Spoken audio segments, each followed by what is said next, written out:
കോഴിക്കോട് കാരശ്ശേരിയിൽ പ്രവർത്തിക്കുന്ന ക്വാറി മൂലം പൊറുതിമുട്ടിയിരിക്കുകയാണ് ജനങ്ങൾ. ക്വാറിക്ക് സമീപമുള്ള വീടുകൾക്ക് കേടുപാട് സംഭവിച്ചു.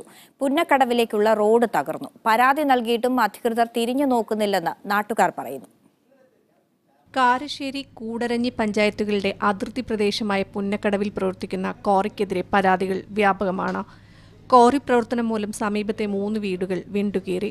ക്വാറിയിൽ നിന്നുള്ള പ്രകമ്പനം മൂലം വീടിന്റെ മേൽക്കൂര തകർന്നു വീണ 85-കാരിയായ മഞ്ഞക്കുഴിയിൽ ഏലിക്കുട്ടിക്ക് കാലിന് പരിക്കേറ്റു. തലനാരിഴക്കാണ് ഏലിക്കുട്ടി രക്ഷപ്പെട്ടത്. നമ്മളിവിടെ ഉള്ള സമയത്ത് വെടിയവിടെ പൊട്ടുവാണെങ്കിൽ നമ്മുടെ കാലിന് തരിപ്പ് വരുന്നുണ്ട്.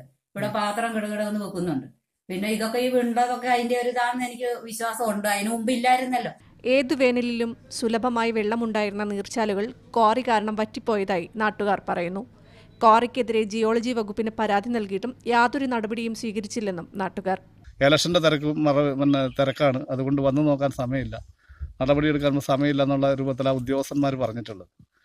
അപ്പോൾ അതുകൊണ്ട് ഈ ഇലക്ഷന്റെ മറവിൽ ഇവർ ഇപ്പോൾ വ്യാപകമായ തോതിൽ പാറ പൊട്ടിച്ച് വൻതോതിൽ കൊണ്ടുപോവുകയാണ്. ജില്ലാ കളക്ടർ ഉൾപ്പെടെയുള്ളവർക്ക് നാട്ടുകാർ പരാതി നൽകിയിട്ടുണ്ട്. മീഡിയ 1 കോഴിക്കോട്.